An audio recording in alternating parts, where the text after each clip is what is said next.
Masih bersama kami di Presisi Pagi. Pemirsa, untuk menjaga Kamtibmas tetap kondusif, Polri terus meningkatkan kegiatan kepolisian dan membangun sinergitas dengan masyarakat untuk menjaga Kamtibmas tetap kondusif.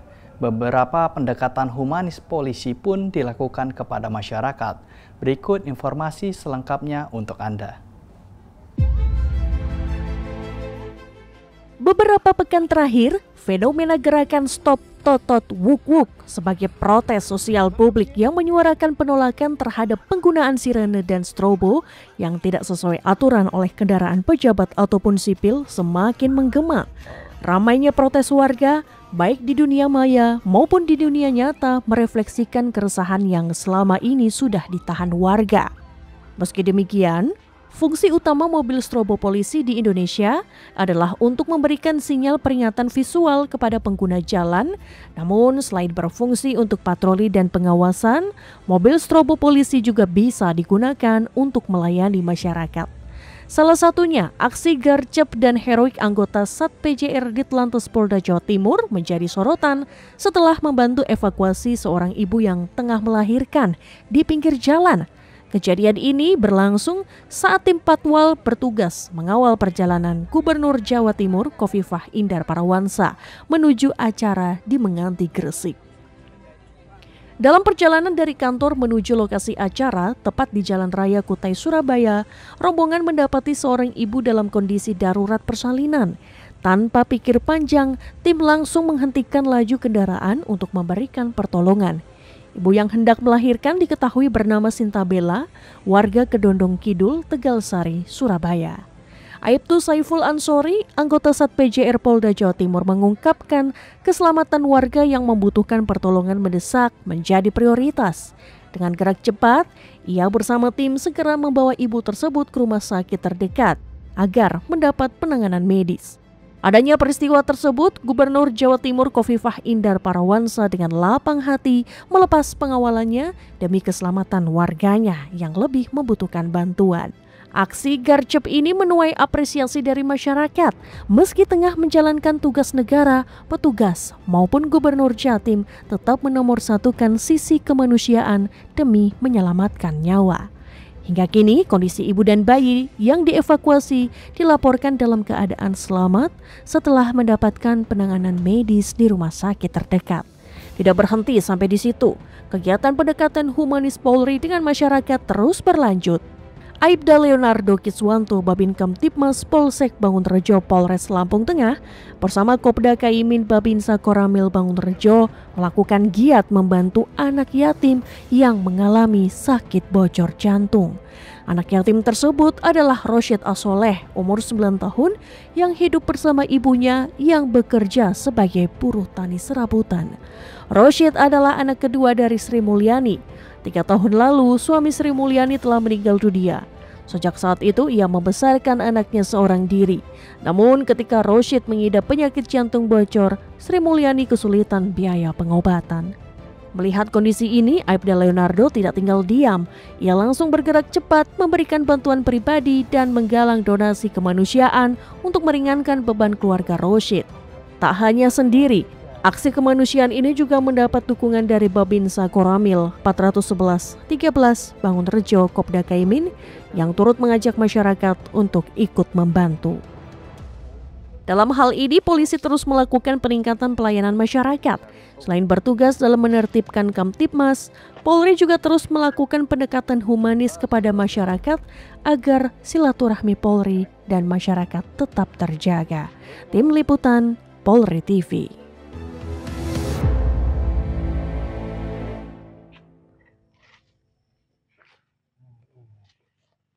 Sementara itu pemirsa, dalam upaya percepatan program ketahanan pangan, khususnya penanaman jagung, Polres Kutai Barat bersama pemerintah Kabupaten Kutai Barat menggandeng pihak swasta untuk meningkatkan hasil pertanian.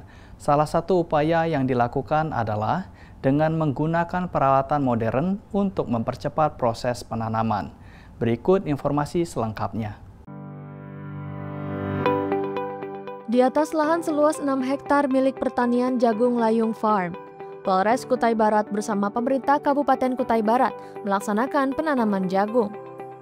Kegiatan tanam jagung ini juga dilakukan dengan melibatkan perusahaan perkebunan kelapa sawit dari PT Citra Agro Kencana Kampung Juak Asa, Kecamatan Barong Tongkok, Kutai Barat, Kalimantan Timur.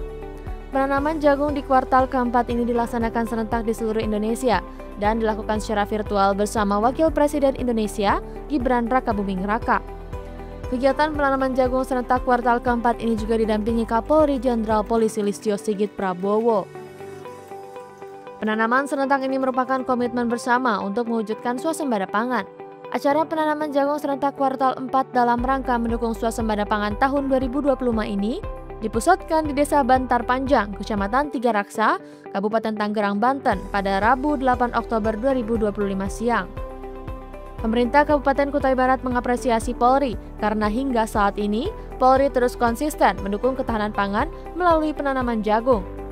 Pemerintah Kabupaten Kutai Barat juga telah melakukan hal yang sama dengan mendukung program tersebut melalui Dinas Pertanian dan Dinas Ketahanan Pangan.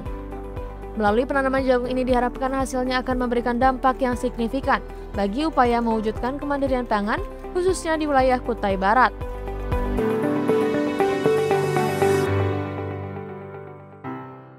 Ya, insya Allah. Jadi kalau sudah melihat hasil kerja hari ini, semua stakeholder sudah melakukan tugasnya. Terima kasih khusus kepada Polres dan jajarannya yang sudah menginisiasi ini, memberdayakan dan mendorong stakeholder lainnya. Kami dari pemerintah Kabupaten Kota tentu sangat mendukung dan mungkin akan kita bicarakan lebih intensif lagi ke depannya. Jagung ini betul-betul kita lakukan penanaman sesuai dengan arahan dari pusat bahwa kita ketahanan pangan salah satunya adalah jagung, terus kita dorong nanti dinas badan yang terkait juga kita dorong semua yang potensi-potensi yang ada di Kutai Barat kita dorong semua untuk fokus untuk meningkatkan produksi tanaman jagung di Kutai Barat.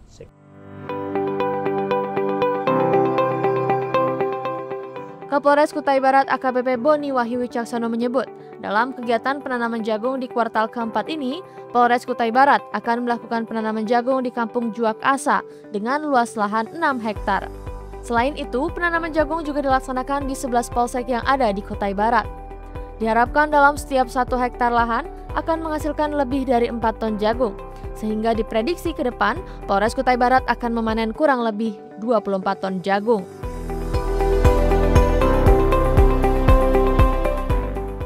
Untuk sekarang adalah penanaman jagung serentak kuartal keempat. Hari ini di Polres Kutai Barat mengadakan penanaman jagungnya di wilayah Juak Asa dengan luasan 6 hektar. Namun di beberapa kecamatan yang ada di Kutai Barat, kurang lebih ada 11 termasuk polsek-polsek ikut melaksanakan penanaman jagung serentak. Dan saat ini alhamdulillah kita ditemani dengan Pak Wakil Bupati, kemudian juga Pak Kadis Ketahanan Pangan dari Dinas Pertanian dan Pak Agus dari Layung Farm. Jadi semuanya stakeholder yang ada di sini sama-sama mendukung untuk ketahanan pangan, khususnya terkait dengan tanaman pangan jagung. Jadi kita berharap insya Allah hasilnya hari ini bisa maksimal untuk penanaman panen jagung berikutnya. Ya kita insya Allah dari hasil koordinasi dengan kelompok tani, kemudian dari PPL yang ada, kita mengestimasi dari 1 hektar itu bisa menghasilkan kurang lebih 4 ton. Usai melaksanakan penanaman jagung, para petani di sekitar kawasan ini mendapat bantuan berupa bibit jagung, bantuan alat spray. Selain itu, Polres Kutai Barat turut melibatkan perusahaan swasta, PT Citra Agro Kencana, turut memberikan bantuan berupa bibit dan pupuk untuk mendukung kelancaran dan program pertanian ini.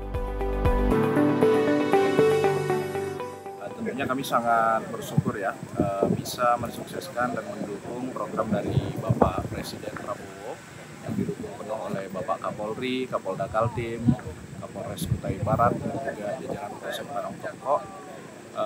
Harapan kami dengan dukungan dari kami sehingga nanti hasil dari panen jagung ini bisa maksimal dan bisa kita kirim ke Bulog dengan jumlah yang lebih banyak daripada kuartal sebelumnya.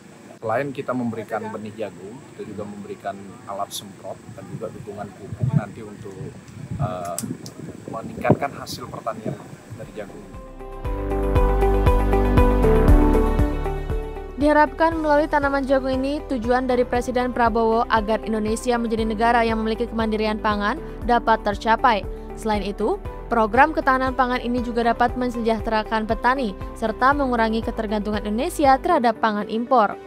Dari Humas Polres Kutai Barat, Polda Kalimantan Timur melaporkan untuk Polri TV.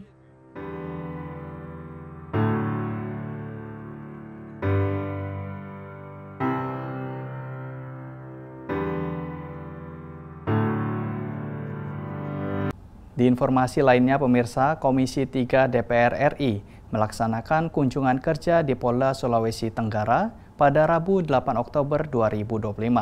Kedatangan Komisi 3 dipimpin Ketua Tim Safarudin Suding dari fraksi Partai Amanat Nasional, beserta sejumlah anggota komisi lainnya. Dalam kunjungan kerja Komisi 3 yang bertempat di Aula Dutch Rahara, Kapolda Sulawesi Tenggara, Irjen Pol Didik Agung Widjanarko, didampingi oleh Wakapolda, Brigjen Pol Gideon Arif Setiawan, Irwasda, Kombes Pol Hartoyo, serta beberapa pejabat utama dan Kapolres. Turut serta hadir Kejati Sulawesi Tenggara, Kepala BNNP Sulawesi Tenggara, dan Rektor UHO. Ketua Tim Komisi 3 Safrudin menyampaikan apresiasi kepada Polda Sulawesi Tenggara atas sambutan kunjungan kerja dan meminta kepada sejumlah mitra kerja yang berkaitan dengan penegakan hukum untuk memberikan paparan mereka, di antaranya yang berkaitan dengan pembangunan infrastruktur dan penyelesaian kasus. Kapolda menyampaikan bahwa di tahun 2025, Polda Sulawesi Tenggara menggenjot pembangunan infrastruktur seperti gedung Direktorat Tahanan, serta barang bukti dan merencanakan untuk pembangunan Mako Polres Kolaka Timur. Selain itu, ada 3 kabupaten yang belum memiliki Polres, diantaranya yaitu Kabupaten Muna Barat, Buton Selatan, dan Konawe Kepulauan. Tetaplah bersama kami, Presisi Pagi akan segera kembali.